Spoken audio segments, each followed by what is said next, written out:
बिस्मिल्लाहिर्रहमानिर्रहीम। अस्सलाम वालेकुम स्टूडेंट्स, कैसे हैं आप सब? उम्मीद करती हूँ आप सब बिल्कुल खैरियत से होंगे।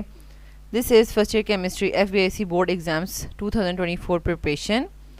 स्टूडेंट्स, इसमें हम 2014 का फर्स्ट पेपर करने वाले हैं, सेक्शन बी से स्टार्ट करेंगे और साथ साथ मैं आपको जो भी टिप्स एंड ट्रिक्स बताऊँगी आपने उनको अच्छे से अंडरस्टैंड भी करना है और नोट डाउन भी करना है, ठीक है। और जो भी क्वेश्चन रिपीट होंगे वो भी मैं आपको साथ साथ गाइड करती जाऊँगी।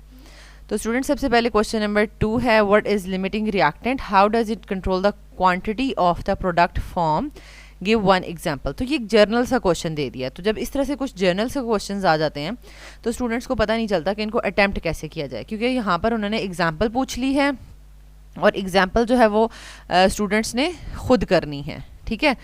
तो आपने इसमें कोई बहुत ही मुश्किल सी एग्जाम्पल नहीं करनी, सिंपल सी करनी है। सबसे पहले तो हम लिमिटिंग रिएक्टेंट की डेफिनेशन लिख लेते हैं। The reactant that is completely consumed at the completion of the reaction is called limiting reactant, and limiting reactant control the quantity of the product formed because when the limiting reactant is consumed completely the reaction stops, ठीक है। इस तरीके से जो है वो ये limiting reactant product की क्वांटिटी को कंट्रोल करता है, क्योंकि जब वो ख़त्म हो जाएगा, एक रिएक्टेंट ही ख़त्म हो गया है तो फर्दर प्रोडक्ट तो बन ही नहीं सकती ना, क्योंकि प्रोडक्ट तो दोनों जो भी रिएक्टेंट्स आपने डाले हैं उनको मिला के बन रही है, ठीक है। And no further products are formed. अब इसकी एग्जांपल एक ले लें। आपने सिंपल वाटर की फॉर्मेशन ले लेनी है, ठीक है। यानी वाटर के 2 मोल्स, यानी वाटर का 1 मोल 2 ग्राम के बराबर होता है ना, तो 2 मोल्स कितने बराबर हो जाएंगे? 4 ग्राम्स। ऑक्सीजन का 1 मोल जो है वो 32 ग्राम्स के इक्वल होता है और वाटर के 1 मोल जो है वो 18 ग्राम्स और 2 मोल जो है वो 36 ग्राम्स के इक्वल होता है, ठीक है। तो आपने ये इनके ग्राम्स भी लिख लिए हैं। तो अब हमें कैसे पता चलेगा कि कौन इसमें लिमिटिंग रिएक्टेंट है या कौन एक्सेस है या किस तरीके से? तो अगर हम कहें कि if we use 6 grams of hydrogen, ठीक है। यहाँ पर अगर हम, ये मैंने ग्राम्स में लिया, आप मोल्स में भी बात कर सकते हैं, ठीक है।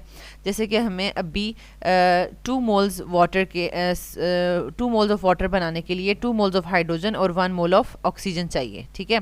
तो अगर हम 3 मोल्स ऑफ हाइड्रोजन ले लेंगे, ठीक है, तो इट मीन्स कि हाइड्रोजन तो हमने एक्सेस में ले लिया है और ऑक्सीजन यहाँ पर लिमिटिंग रिएक्टेंट बन गया है, ठीक है। तो आप मोल्स में भी बात कर सकते हैं और ग्राम्स में भी बात कर सकते हैं। तो मैंने यहाँ पे ग्राम्स में लिया, if we use 6 grams of hydrogen and 32 grams of oxygen to form water, then when the reaction proceeds to completion, तो हमारे पास क्या होगा जब वो कंप्लीट होगा रिएक्शन, तो 32 ग्राम्स जो है वो टोटल हमने इसके 6 ग्राम्स लिए हुए थे ना, 6 में से 4 ग्राम्स जो है वो यूटिलाइज हो जाएंगे टोटल और 36 ग्राम्स ऑफ वाटर बना देंगे और पीछे हाइड्रोजन के कितने ग्राम्स जो है वो रह जाएंगे? 2 ग्राम्स, ठीक है। And 2 grams of hydrogen will left unreacted. तो यहाँ से आपको पता चल गया कि हमने जो ऑक्सीजन की क्वांटिटी है वो जल्दी ख़त्म हो गई तो वो लिमिटिंग रिएक्टेंट एक्ट करेगा, और जो हाइड्रोजन है वो हमने थोड़ा एक्सेस में ले लिया था, ज़्यादा ले लिया था, तो बैलेंस्ड केमिकल इक्वेशन जो हमें बता रही थी कि इतना रिक्वायर है तो हमने उससे ज़्यादा ले लिया था, तो वो एक्सेस रिएक्टेंट बन जाएगा, ठीक है। सो oxygen act as a limiting reactant and controls the amount of water formed, ठीक है। ये सिंपल सा आंसर था। नेक्स्ट है question number 4, 250 cm cube of the sample of hydrogen effuses 4 times as rapidly as 250 cm cube of unknown gas. तो calculate the molar mass of unknown gas. तो ये Graham's law of effusion diffusion के numericals paper में आ जाते हैं, बहुत important हैं और बहुत ही सिंपल होते हैं। तो आपने एक इसका मेथड देख लेना है कि हमने इसको ऐसे सॉल्व करना है, तो कुछ भी आपको न्यूमेरिकल दे दिया जाए इससे रिलेटेड तो आप उसको कर लेंगे।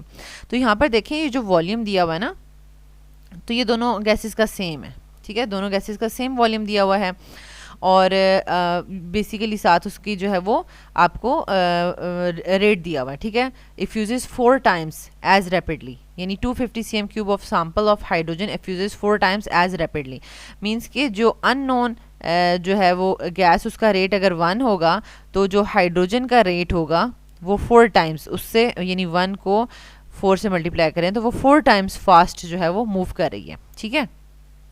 इस स्टेटमेंट को आपको अंडरस्टैंड करना आना चाहिए। तो बेसिकली सबसे पहले हम लिख लेते हैं कि हम जो x का वर्ड यूज़ करेंगे वो हम अननोन गैस के लिए यूज़ करेंगे, ठीक है। अननोन गैस x है। मोलर मास ऑफ हाइड्रोजन जो है वो आपके पास 2 होता है और molar mass of unknown gas हमने फाइंड करना है, ठीक है। यानी आपको दो ही चीज़ें हैं, एक अननोन गैस है और एक हाइड्रोजन गैस है। हाइड्रोजन गैस का तो आपको पता है 2 ग्राम्स पर मोल है और अननोन गैस का आपने फाइंड करना है। अब आपको डाटा क्या गिवन है? रेट ऑफ इफ्यूजन गिवन है, ठीक है, रेट गिवन है। रेट ऑफ हाइड्रोजन जो है वो 4 टाइम्स है और रेट ऑफ अननोन गैस जो है वो 1 है। ठीक है, तो अब आपने क्या करना है, इसके अकॉर्डिंग टू ग्राहम्स लॉ आपने फार्मूला लिख दिया। ठीक है, और वो आपको पता है इन्वर्सली प्रोपोर्शनल होता है। अगर आपने रेट ऑफ हाइड्रोजन यहाँ लिखा है तो मोलर मास ऑफ हाइड्रोजन इधर लिखना है ऑपोजिट। ठीक है, और रेट ऑफ एक्स यहाँ लिखा है तो मोलर मास ऑफ एक्स यहाँ पर लिखना है। ठीक है, ये आपस में एक दूसरे के ऑपोजिट इन्वर्स रिलेशनशिप में होते हैं। तो अब आपने इनकी वैल्यूज़ पुट कर देनी है। ठीक है, 4 डिवाइडेड बाई 1 और एम एक्स तो हमने फाइंड आउट करना है डिवाइडेड बाई 2। ठीक है, अब हमने ये स्क्वायर रूट इसका ख़त्म करना है तो दोनों तरफ हमने स्क्वायर ले लेना है, taking square on both sides. ठीक है, तो वो हमारे पास 4 का स्क्वायर और एम एक्स बाई 2 आ जाएगा। अब हमने एम एक्स फाइंड आउट करना है, मोलर मास ऑफ अननोन। तो ये जो डिनोमिनेटर में है, ठीक है, उसको इक्वेशन के दूसरी तरफ ले जाएंगे, इस तरफ। ठीक है, तो ये 16 मल्टीप्लाई बाय 2 हो जाएगा और हमारे पास आंसर 32 आ जाएगा। ठीक है, 32 ग्राम्स पर मोल आंसर आ गया है। अच्छा, ये वाला तो जो स्टूडेंट्स क्वेश्चन था ना, ये बहुत ही सिंपल था क्योंकि इसमें हमें फॉर्मूला में 2 ही चीज़ें चाहिए होती हैं, एक रेट और एक मोलर मास। तो रेट ऑलरेडी आपको जब दे दिया है तो आपने तो जल्दी जल्दी से पुट कर देना है, लेकिन कभी कभी ऐसा होता है कि रेट हमें देते ही नहीं है, हमें वॉल्यूम या जो है वो गैस का वॉल्यूम दे देते हैं या मतलब उसका आपको स्पीड बता देते हैं। ठीक है, वेलोसिटी बता देते हैं। ठीक है, वेलोसिटी को भी टाइम से डिवाइड करके हमने रेट फाइंड आउट करना होता है या वॉल्यूम को भी हमने टाइम से डिवाइड करके रेट फाइंड आउट करना होता है। ठीक है, यानी वेलोसिटी दी हो या वॉल्यूम दिया हो, दोनों को टाइम जो है उससे डिवाइड करके रेट फाइंड आउट करना होता है। तो वो एक थोड़ा सा और डिफ़िकल्ट न्यूमेरिकल होता है, लेकिन होता इसी तरीके से होगा। ठीक है, रेट डायरेक्टली दे दिया तो डायरेक्टली पुट कर लिया, अगर रेट नहीं दिया तो मैंने आपको बता दिया कि रेट जो है वो कैसे फाइंड आउट करना है, जो भी वॉल्यूम दिया होगा और जो भी टाइम दिया होगा। ठीक है, volume of x divide by time of x और ये रेट ऑफ एक्स आ जाएगा, और जो भी हाइड्रोजन है अगर उसका जो भी वॉल्यूम दिया हुआ है, ठीक है, हाइड्रोजन का, और उसका जो टाइम दिया हुआ है उससे डिवाइड करके आपने रेट फाइंड आउट कर लेना है। तो यहाँ से आपको एक और कॉन्सेप्ट आ गया कि हमें अगर रेट डायरेक्टली नहीं दिया हुआ तो हम फिर भी ये क्वेश्चन कर सकते हैं। नेक्स्ट है question number 5, what type of intermolecular forces are present in the following. ये आपके पास डिफरेंट यानी 6 दिए हुए हैं। ठीक है, 6 डिफरेंट मॉलिक्यूल्स दिए हुए हैं, तो आपने इनकी फोर्सेस बता देनी है। अमोनिया में आपको पता है कि इलेक्ट्रोनेगेटिव नाइट्रोजन एटम होता है और साथ इलेक्ट्रोपॉजिटिव हाइड्रोजन होता है, तो इसमें हाइड्रोजन बॉन्डिंग होगी। ठीक है, सिंपल आपने नाम लिखने हैं। ठीक है, 0.5 नंबर का ये वो है क्वेश्चन है। ऑक्टेन आपके पास सिंपल कार्बन हाइड्रोजन की चेन्स होती हैं। ठीक है, 8 कार्बन के साथ, तो ये नॉन पोलर है और इसमें लंडन डिस्पर्शन फोर्सेस होंगी। इसी तरह नेक्स्ट हमारे पास है आर्गॉन, ये आपके पास नॉन पोलर नोबल गैस है। ठीक है, नॉन पोलर नोबल गैस है आर्गॉन, इसमें भी आपके पास ये लंडन डिस्पर्शन फोर्सेस ही होंगी। नेक्स्ट हमारे पास आ जाता है 4 पे प्रोपानोन, तो प्रोपानोन आपके पास कीटोन की फैमिली का है। ठीक है, 3 कार्बन कीटोन है, इसको हम प्रोपानोन कहते हैं। तो बेसिकली इसमें क्या चीज़ है, इसमें ये पोलर बॉन्ड है। ठीक है, ये पार्शियल नेगेटिव और ये पार्शियल पॉजिटिव। ठीक है, तो इसमें डायपोल फोर्सेस होती हैं। नेक्स्ट आपके पास आ जाता है मैथानोल में, और मैथानोल में भी आपके पास CH3OH। ठीक है, मैथानोल में भी आपके पास ये नेगेटिव था, पार्शियल नेगेटिव ऑक्सीजन एटम होता है। ठीक है, और पार्शियल पॉजिटिव हाइड्रोजन एटम होता है, तो इसमें भी हाइड्रोजन बॉन्डिंग एग्जिस्ट करती है। और HF में भी हाइड्रोजन बॉन्डिंग एग्जिस्ट करती है क्योंकि HF में F जो है वो हाईली इलेक्ट्रोनेगेटिव एटम है और हाइड्रोजन इलेक्ट्रोपॉजिटिव हाइड्रोजन एटम भी प्रेजेंट है। ठीक है, तो यहाँ पर सिंपल यही लिखा हुआ था कि नेम बता दें जो इनके दरमियान में इंटरमॉलिक्यूलर फोर्सेस हैं। नेक्स्ट हमारे पास आ जाता है question number 7, define the following with examples, isomorphism and transition temperature. तो इसको हमने करना है, सिंपल है ये। ठीक है, यानी चैप्टर 6 में से इस तरह से सिंपल डेफिनेशंस जो हैं वो आ जाती हैं। आपने ये नॉलेज बेस्ड क्वेश्चंस होते हैं, आपने इनको याद करना होता है। ठीक है, इनकी एग्जांपल ज़रूर याद करनी है। Different crystalline substances having same crystalline shapes are called isomorphs and this phenomena is called isomorphism. ये सिंपल सी डेफिनेशन है। Isomorphs have same atomic ratios, तो बेसिकली अब डिफरेंट क्रिस्टलाइन सब्सटेंसेस की सेम शेप्स जो हैं वो कैसे होती हैं, ऐसे होती हैं कि उनकी एटॉमिक रेशियोज सेम होती हैं, ठीक है। जैसे अब यहाँ पर एक जिंक है, एक सल्फ़र है और 4 जो ऑक्सीजन आइटम्स हैं, तो यहाँ पर जिंक और निकल का साइज़ जो है वो बहुत ज़्यादा उतना डिफरेंट नहीं होगा, कंपेरेबल होगा, ठीक है। तो एक निकल और एक सल्फ़र और 4 जो है वो ऑक्सीजन आइटम्स हैं, ठीक है। तो बिल्कुल 1:1:4 जो है वो इसकी एटॉमिक रेशियो बनती है, तो जिसकी वजह से दोनों की शेप्स जो हैं वो ऑर्थोरोम्बिक हैं, ठीक है। डिफरेंट क्रिस्टलाइन सब्सटेंसेस की एक शेप होगी तो वो आपस में एक दूसरे के आइसोमॉर्फ्स होंगे, ठीक है।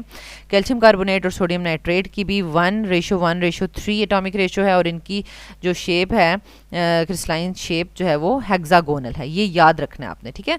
नेक्स्ट है आपके पास transition temperature, the temperature at which more than 1 forms of a given substance can exist in equilibrium is called transition temperature. अब देखें एक से ज़्यादा जो फॉर्म्स एग्जिस्ट कर रही हैं, तो अब उसमें क्या होता है कि अब एक टेम्परेचर आता है कि जिसमें दोनों फॉर्म्स एग्जिस्ट कर रही हैं, उस टेम्परेचर से बढ़ जाएंगे तो एक फॉर्म एग्जिस्ट करेगी, उस टेम्परेचर से कम हो जाएंगे तो दूसरी फॉर्म एग्जिस्ट करेगी। लेकिन एक टेम्परेचर ऐसा है कि जिस पे दोनों फॉर्म्स इक्विलिब्रियम में एग्जिस्ट करती हैं, ठीक है। तो ये एग्जिस्ट इन इक्विलिब्रियम, इक्विलिब्रियम का वर्ड आपने ज़रूर जो है वो डेफिनेशन में यूज़ करना है। Above and below this temperature only 1 पोलीमॉर्फ और एलोट्रॉप कैन एग्जिस्ट, ठीक है।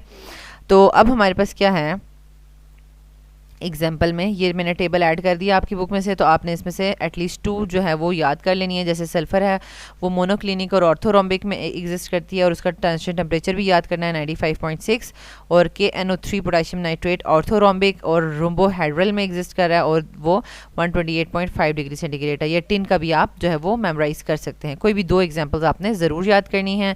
नेक्स्ट है question number 8, calculate the energy frequency and wavelength of radiations emitted when electron jumps from N4 to N2।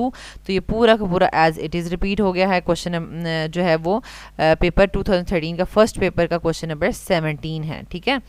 Next है question number 9, discuss Chadwick's experiment for the discovery of neutron in the atom. अब देखें चैडविक्स experiment कितना हमें लगता है कि simple सा, ये पेपर में नहीं आ सकता। बहुत सिंपल सी चीज़ें भी पेपर में आ जाती हैं, ठीक है। ज़रूरी नहीं है कि हम बहुत बड़े बड़े बड़े मुश्किल सवाल ही याद करते रहें, ठीक है, और मुश्किल कैलकुलेशंस ही करते रहें। प्लाज्मा का भी क्वेश्चन आ जाता है पेपर में, सिंपल सा देखें चैडविक्स एक्सपेरिमेंट भी आ गया है पेपर में, ठीक है, 3 नंबर का। तो ये 3 नंबर का है। लॉन्ग में आ जाए तो इसकी आपने जो इसकी ऑपरेटर्स की जो डायग्राम है वो भी ड्रॉ कर देनी है, लेकिन शॉर्ट में इतनी ज़्यादा जगह भी नहीं होती कि हम उसको भी ड्रॉ भी करें, ठीक है। लिखने के बाद अगर स्पेस बच जाती है तो ड्रॉ कर दें, नहीं तो आप सिर्फ थ्योरी भी लिख सकते हैं, ठीक है। James Chadwick in 1932 performed an experiment and proved that certain neutral particles also exist in nucleus of an atom. He was awarded Nobel Prize in Physics in 1935 for this discovery। अब working में क्या किया उसने, एक stream of alpha particles जो है उसने bombard करवाई, ठीक है, फ्रॉम पोलोनियम, और उसको जो है वो टारगेट मेटल फॉइल ब्रिलियम में से उसने गुजारा, ठीक है। अब जैसे मैं आपको यहाँ पर दिखा देती हूँ कि इस तरीके से ये आपके पास पोलोनियम टारगेट है, ठीक है। ये पोलोनियम का टारगेट है जिसमें अल्फ़ा पार्टिकल्स निकल रही हैं, और ये जो आपको ग्रे में नज़र आ रहा है ये ब्रिलियम के ऊपर ये अल्फ़ा पार्टिकल्स फॉल कर रहे हैं। जब ब्रिलियम के ऊपर अल्फ़ा पार्टिकल्स फॉल कर रहे हैं तो उससे एक अननोन रेडिएशंस जो हैं वो निकल रही हैं, ठीक है। तो ये अननोन रेडिएशंस आपको नज़र आ रही हैं, तो जो जाके गैस फिल्ड चैम्बर में एब्जॉर्ब हो रही हैं और आगे से जाके रिकॉर्डर इनको रिकॉर्ड कर रहा है, लेकिन अभी कोई सिग्नल नहीं शो हो रहा, ठीक है। जब ये यहाँ पर जा रही हैं तो कोई सिग्नल एज सच हमें कोई पॉजिटिव नेगेटिव कुछ इस तरह से सिग्नल शो नहीं हो रहा। लेकिन अब फिर क्या होता है कि नेक्स्ट अगर हम इसको इस तरह से करते हैं कि पैराफिन स्लेब ले लें, वाटर ले लें, ठीक है, या पेपर ले लें, उसके ऊपर जब फॉल करवाते हैं तो उसमें से क्या करता है कि ये जो अननोन रेडिएशंस हैं ये अपने ही मैस के कंपेरेबल मैस के साथ टकराती हैं, कोलाइड करती हैं और उनको एजेक्ट कर देती हैं। तो वहाँ से जब एजेक्शन हुई तो जो पार्टिकल्स निकले तो वो थे प्रोटॉन्स, ठीक है। उनको जब डिटेक्ट किया गया उनका सिग्नल डिटेक्ट हो गया और उनका चार्ज पॉजिटिव जो है वो डिटेक्ट हो गया। तो इस चीज़ से ये चीज़ प्रूव हो गई कि कोई ऐसी पार्ट रेडिएशंस निकल रही हैं, ठीक है, जब हम अल्फ़ा पार्टिकल्स को बेरिलियम के ऊपर, बेरिलियम टारगेट पे डालते हैं कि उनका चार्ज नहीं है, जिसकी वजह से हमने उनको न्यूट्रल कह दिया, ठीक है। लेकिन जब हम उनको पैराफिन स्लेब के ऊपर जो है वो फॉल करवाते हैं तो उसमें से वो प्रोटॉन्स को इजेक्ट करने की एबिलिटी रखती हैं, ठीक है। तो यही पॉइंट्स जो आपने इस तरह से वर्किंग में लिखने हैं। A stream of alpha particle जो कि हमने प्रोड्यूस की from polonium was directed at target metal foil beryllium, ठीक है। It was notice that some penetrating radiations were produce, यानी जो अंदर जो है पेनिट्रेट कर सकती थी, ठीक है। Penetrating radiations were produced, they can knock out high speed protons from paraffins, water, paper and cellulose.